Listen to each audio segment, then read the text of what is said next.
Well, let's get more analysis. We can speak now to Dr. Aziz Alghashian, who is a senior non-resident fellow at the Gulf International Forum and specialist on Saudi Arabia's foreign policy and Gulf-Israel relations. He joins us from Riyadh. Dr. Alghashian, thank you very much indeed for your time. Just to start off with, I'm assuming there's a real sense of pride there in Riyadh that for the second time, the US president has made the kingdom the first stop of his first state visit since taking office. Well, firstly, thank you very much for having me, and it's good to join you. Indeed, I think there is a great sense of jubilation, and I think your word is far more accurate, that there is a sense of pride. But why there is this a sense of pride? I think, in my opinion, this speaks to the success, and also this speaks to the fruit of a great deal of Saudi's labor that it had invested in trying to position itself as a middle power, a power in this evolving kind of international order that we find ourselves in. You know, time and again, we're starting to see this role of not just investor, not just a spender in other people's economies, but actually being the recipient of investment. And I think even today, we could see with the who's who coming out of the United States business elites, that they're here and they're choosing Saudi Arabia to be a destination for investment. And so there is indeed that sense of pride. Yeah, and that's perhaps why the word reciprocity was the word that stood out for me in a piece that was written in the New York Times, an interview, I should say, with Saudi Arabia's ambassador to the United States, Princess Rima bint Bandar. I mean, this theme of a two-way exchange, mutually beneficial agreements seems to be quite a recurrent theme, doesn't it, surrounding this trip? Oh, indeed. And I think maybe in another term that usually that's thrown, I've had a long day, sorry, but thrown around a lot is transactionality. And I think a lot of the times that when we treat transactionality in a negative sense, it obviously has a damper on the relationship. But I think what the princess has been trying to say, or what I get that she was saying, was that there is a positive transactionality. And then when there is a transactionality that makes sense for both countries, then it has to be a win-win. And it's very interesting to see that an American first approach is actually converging with a Saudi first approach. And then when you have this kind of two nation first approaches meet, this is the kind of result that it will produce.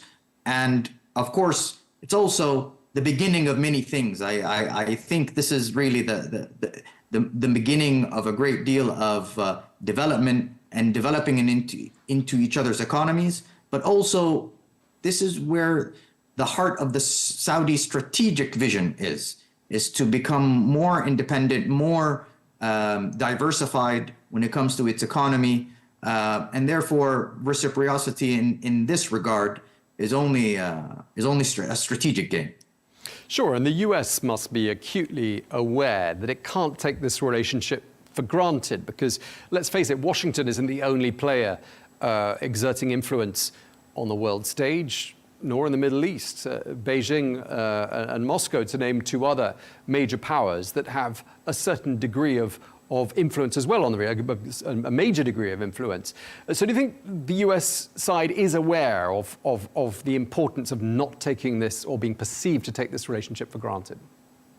Yes, I do think so. I think here it's really worth also looking at another buzzword that's been mentioned around the Saudi-American relationship, which is multipolarity. A lot of the times people look at multipolarity and they use it too lightly, in my opinion, for my liking. The fact that perhaps Saudi Arabia now, because there are other options that Saudi Arabia has, that they are just taking the US relationship for granted. And I think this is not the case. In my opinion, I think Saudi Arabia has what I would call an asymmetric multipolar lens when it comes to this issue. That yes, they are willing to work with the United States. They want to work with the United States, but they are willing to work with the United States so long as it makes sense to them and doesn't come at the cost of other relations with other strategic partners like China and others. So I think here the symmetry of this relationship is being reduced, in my opinion. Unlike, I think, the previous decades, we're starting to see a more organic partnership and a more sustainable one. Yeah, I mean, that sort of is summed up in a piece that you contributed to that I was reading before this interview, in which you say the Saudis are ready to do business, but not at any price. Just tell us a bit more about what you were thinking when you said that. Well, I think there are a few things here. And of course, as you mentioned, I am someone who also focuses on Saudi foreign policy towards Israel, and I'm following this, and that's actually what my postgraduate degree was on, looking at Saudi foreign policy towards Israel. And therefore, it was more of a response to those people that were saying Saudi Arabia will do business with the United States in exchange for a recognition of Israel. But I argued against that simplistic notion. What I was trying to say is that, listen, the Saudis are willing to do business. They are, but they are not going to reduce their strategic relations with anywhere else. And the Saudis have been very pragmatic, but also very skilled in managing these kinds of relations. So therefore, I think this is also a response to a very binary perception that is sometimes coming out too much from Western capitals, that it's either us or China. And that's not the way you want to gain much from Saudi. That isn't the way. That's a flawed approach. So I think this is what I was trying to strike at. I was saying that, listen, yes, the Saudis want to work with the United States. They do want to work with the United States. They still see the United States as their main strategic option, but not at any price. Normalization with Israel has a very big price. Trying to move away from China probably doesn't even have a price, because that's just too unstrategic. China is too strategic. So quite frankly, people are going to have to realize that this is a different Saudi Arabia that they're dealing with before. And unfortunately, people haven't developed their understanding. Their analysis on Saudi Arabia has not caught up with the reality of where Saudi Arabia is in this evolving multipolar world that we're finding ourselves in. Right. So you're painting the picture of a nation that is increasingly confident and increasingly assertive. And Yes. do you think that change has come about in a significant way since perhaps 2017, when President Trump made Saudi Arabia the first stop of his first term? Do you think that's going to be something he sees amongst all the other changes that have happened in Saudi Arabia during these last 8 years? I think he probably had already seen it, in my opinion, because this is indeed a different region and a different Saudi Arabia. Of course, then, we were still talking about a ruling elite that was still 2 years into their establishment, them being ushered into power. 2030 vision was just over a year old. And there was an immense amount of respective nationalisms around the world. There wasn't a regional spirit that we find ourselves here today. And also that this idea of Saudi first, I think Saudi first, does not mean Saudi alone. And therefore it speaks to the regional lens that Saudi has, that in order for Saudi 2030 to be successful, in order for Saudi Arabia to be strong, it has to be within a stronger region. In a more stable region. And that's what we're really striving towards. And that's only going to benefit even Saudi-American relations. And also it's going to even protect Saudi Arabia from any kind of external pressure. So there is a more confident, a part of that confidence is that the Saudis time and again have actually been proven right in some aspects, such as, for example, the oil spat that took place in October 2022. That the Saudi analysis about the oil pricing was actually more astute than what the Biden administration was putting forth. And, the list goes on when it comes to these kind of presidents. So I think there is the regionality that is taking place here, seems to speak a great deal to the confidence that Saudi has. Yeah, and it's interesting as well, just thinking about a conflict like the conflict between Israel and what's happening in Gaza, the war with Hamas. I mean, to what extent do you think the Trump administration counts on advice from places like Riyadh in terms of determining what the best way forward is? Because, for example, the idea of relocating and evacuating citizens from Gaza and positioning them in other countries was one from which there was a lot of pushback in the region. That idea seems to have been sort of more or less put on hold by the Trump administration. I mean, how much dialogue do you think, how much advice do you think comes from Riyadh and is directed towards Washington? Well, there is a significant amount, especially if they want Saudis to play a role.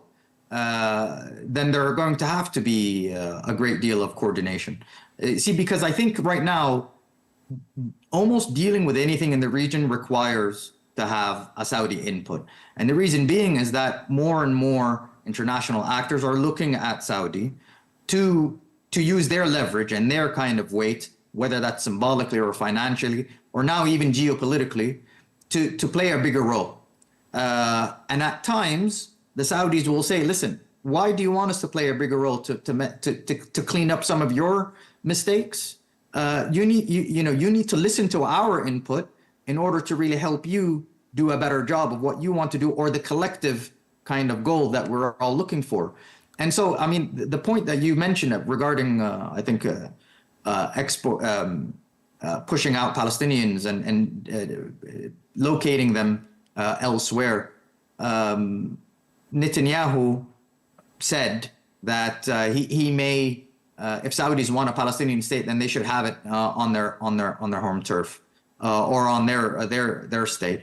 That came after Donald Trump saying in the Oval Office that the Saudis are not saying that they want a Palestinian state, etc., which received a response, and a strong response, 2 hours later from the Saudi Foreign Ministry.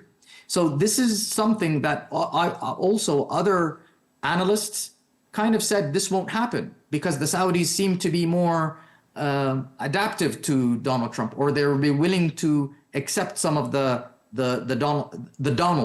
Donald wrath. And quite frankly, I think we've seen that. Now, we've also seen a measured kind of pushback, a pragmatic pushback, a pushback that rechannels that negative energy into something what Donald Trump would probably want to hear about economic development and prosperity. So I think there is, when it goes back to your original question, there is indeed a consultation, because let's face it, if we're going to have to deal with the region, you're going to have to work with Saudi Arabia. And Saudi Arabia is the center of gravity of the region, de facto. Sure. I mean, you're helping us get a clear picture of an assertive country that pushes back on issues where it doesn't agree, and that isn't in the least bit afraid to do so, and promptly, as you say, within a matter of hours. Let's talk about the relationship between the two men, President Donald Trump and Crown Prince Mohammed bin Salman. How would you characterize that relationship, and how important do you think that relationship is in crafting the way forward for US-Saudi relations? It certainly always helps when there is chemistry at the elite level. Certainly always helps. This is unlike the lack of chemistry that was there from the previous administration. Now, because there was a great deal of frostiness in the previous administration at the elite level, this did not stop, I think, Saudi Arabia and the United States institutions actually working with each other properly. And I think they worked well. So there is, a very workable relationship, and a very, I would call it I won't say a warm relationship, if I'm very honest with you, but a very good understanding of each other. They are similar people. They speak the same language at times, the language of business, speak the same language of rationality. And while a lot of the times this allows them to converge, there is aspects where they do diverge. And we've seen that time and again. So it's going to be a manageable relationship. But again, I think at that personal level, a warmth, I won't say a warmth, a chemistry will lead to certainly to a better relationship between Saudi Arabia and the United States. And just for anyone, for future ideas as to how to approach relations with Saudi Arabia from a US point of view, how would you advise Washington not to approach Saudi Arabia? What would be the things that a US administration should not do, behaviors they should not demonstrate if they want to achieve results and make the relationship go forward in a positive way? Yeah, the first thing is to not treat them as an ATM. This is the first thing, and probably one of the major things. This is what I would call a Gulf Orientalism, that basically that these people are there simply to pay for our mistakes or pay for our endeavors, and they will provide this money without really thinking about it. And this entitlement almost of access to Gulf money is actually offensive. And therefore, sometimes people would still do this. Their understanding of the Gulf is still in that very Orientalist, unflattering kind of phase. So that's one thing, that if you're going to speak with Saudis, speak with them in the language of investment, speaking with them with a language of rationality, not in the language of entitlement. And that's really, in my opinion, that's the fundamental things. The other thing is that they're going to have to talk with the Saudis and not at the Saudis. And I'm not talking about at the elite level, because I know that happens. I'm talking more broadly when it comes to the respective discourses and the analysis that tends to come out from the United States, and some of the analysis that this is what you need to do to the Saudis. You need to use sometimes people will say the stick and the carrot. You got to listen to the Saudis. And this is one thing that I've come across when it comes to Saudi illusions of Saudi-Israeli normalization, that there is a great deal of what I call Saudi-splaining, that they're actually trying to explain to the Saudis what's in their interest and what they're doing and what they're thinking. And this is very, very offensive. There are Saudis that need to also voice their opinions more, in my opinion. That's why I appreciate you giving me this opportunity. And at the same time, I think it's just time to have a healthier discussion and a healthier discourse, and perhaps focus on developing a healthier American-Saudi culture of discussion. This is where a lot of the problems stem from. Yeah, I mean, you're making it sound like, the page has been turned on some rather patronizing exchanges between Riyadh and some other cities in the world, not to mention specifically Washington. Just lastly, because we're almost out of time, I'd just like to ask you what struck you about what's emerged from this visit to Riyadh by President Trump so far. In my opinion, I think that was the emphasis on the economic angle. I anticipated that there may be more on the defense angle, or there will be statements regarding kind of American security in the region and American dedication to American presence. But I was not surprised to not hear that. So I think for me, what struck me the most was how the Saudis and Americans have really emphasized on the economic angle, and this economic angle, of course, as I mentioned earlier, was really, I think, the core, the main strategic element of this meeting and of the summit. And I think it speaks to something else, that still the Saudis still would like a treaty with the United States, and the United States is something that they're dealing with, but they know that the time is not ripe for that. The political landscape in Washington, D.C. does not allow that. And therefore, I think the economic angle, or I would say an economic heavy summit, speaks to the tangibility of some of these deals, that the economic aspect is something that they wanted to develop more and more. So I think that's the thing that really, arised for me. Okay, well, we really appreciate you sharing those insights with us. A great pleasure talking to you, Dr. Aziz Alghashian. Thank you very much indeed for your time today. My pleasure.